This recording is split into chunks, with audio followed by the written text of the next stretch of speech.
Welcome to The Explainer. So, let's talk about a fascinating puzzle. Europe has gone and created this huge, multi-billion-dollar market for green fuels. But at the same time, they've made it almost impossible for anyone new to actually sell into it. So, what's going on? And this question, it really gets to the very heart of the global energy transition. It's a classic story, a massive opportunity on one side, and an even bigger challenge on the other. All right, so first things first. To really get a handle on the opportunity here, you have to understand the sheer scale of demand the EU has created with its climate policies. And this isn't just a friendly suggestion. We're talking about a legal mandate. As part of its Fit for 55 package, the EU has just unleashed a tidal wave of new rules. The goal? To force a massive shift over to a carbon-neutral economy. Honestly, it's one of the most ambitious pushes to decarbonize on the entire planet. So here's the number that really matters. The EU's Renewable Energy Directive now says that by 2030, 29% of all final energy has to come from renewables. What that does is create this gigantic, legally guaranteed market for biofuels, and somebody has to supply them. But, and this is a huge but, this incredible opportunity is sitting behind what you could call a great green wall. It's a formidable fortress of really complex rules, and it's all designed to make absolutely sure every single drop of fuel is legitimately sustainable.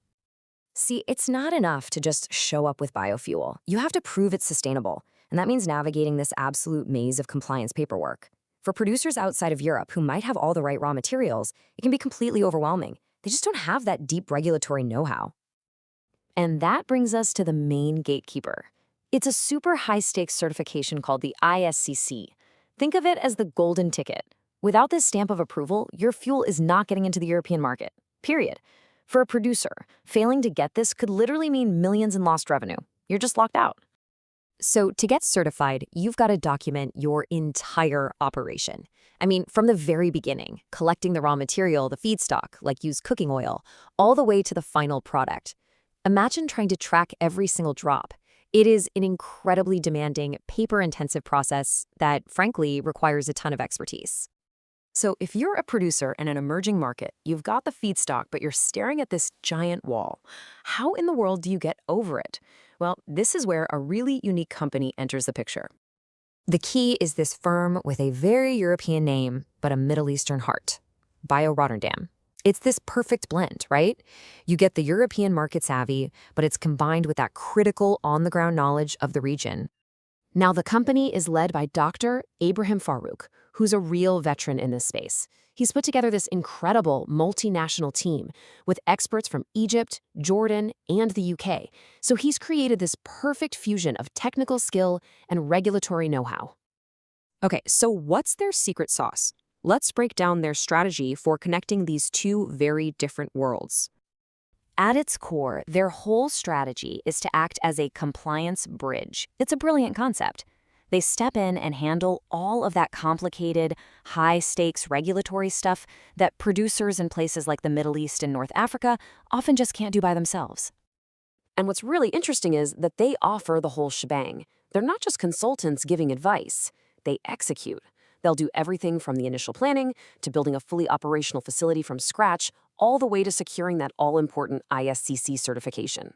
They even help their clients make money from carbon credits. It's a true A to Z solution. And they're playing the long game, too.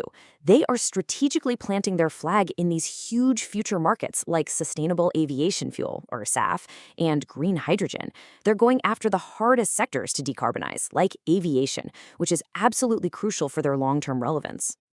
Oh, and that name, Rotterdam, it's genius. It instantly gives them street cred with European buyers. It signals, hey, we get it. We understand the high standards of Europe's main energy gateway, which, by the way, is working hard to become a major green energy hub itself.